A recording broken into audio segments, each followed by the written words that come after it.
namanya orang street smart kadang-kadang bertentangan dengan yang school smart karena punya prinsip seperti ini. Kenapa sih pelajaran seperti matematika harus diajarkan? Udahlah, anak saya nggak perlu matematika. Nyatanya anak Anda nilainya rendah, nggak bakal lulus. Saya merasa bahwa itu sama seperti aturan kita masuk ke sebuah rumah, kita mengikuti aturannya. Jadi buat saya adalah benar harusnya mengembangkan potensi anak di mana dia bagus. Kalau diasah lagi, dipoles lagi, itu yang akan membuat dia terbang sejauh-jauhnya. Tapi kan bukan berarti lantas dia mengabaikan hal seperti itu. Contoh yang paling menarik ada di Honda Safety Riding dan Training Center. Mereka punya program melatih para pembalap untuk menciptakan pembalap-pembalap Indonesia sejak tahun 2010. Dan ini adalah anak-anak jalanan yang diseleksi daripada balapan di jalan, nggak jelas dan sebagainya. Masuk di sini dididik digembleng. Dan saya nonton.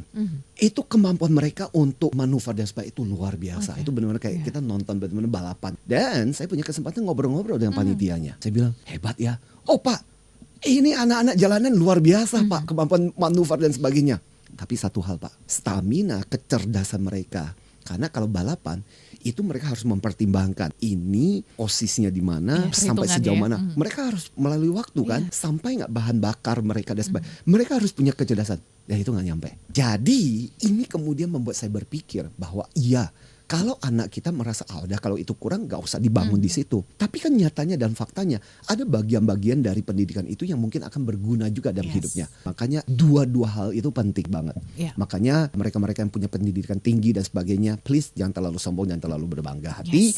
Karena pendidikan kamu cuma separuh. Pendidikan kamu mungkin gak praktis, mungkin gak membumi. Terus pertanyaannya adalah gimana caranya kita bisa melatih yang namanya street smart itu. Satu, belajar dari kesalahan.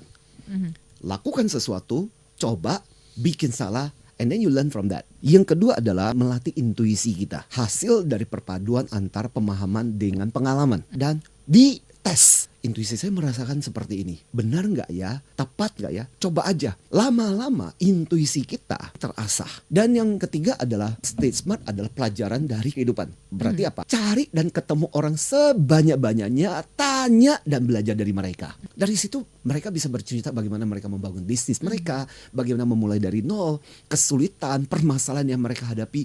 Kita dengerin. Dari situ tuh banyak pelajaran yang kita bisa petik yang kita tidak peroleh di bangku sekolah. Kemudian ketika kita punya masalah, problem dan sebagainya, jangan sungkan-sungkan juga untuk minta bantuan. Atau yang kelima, menurut saya bagus juga punya mentor, terutama dari street smart, mentor-mentor jalanan yang bisa ngajarin praktisnya tuh kayak gini loh, logisnya tuh seperti ini loh. Sebenarnya obrolan ini menohok para guru, para pendidik, para dosen, para pengajar untuk mengajarkan hal-hal yang lebih praktis.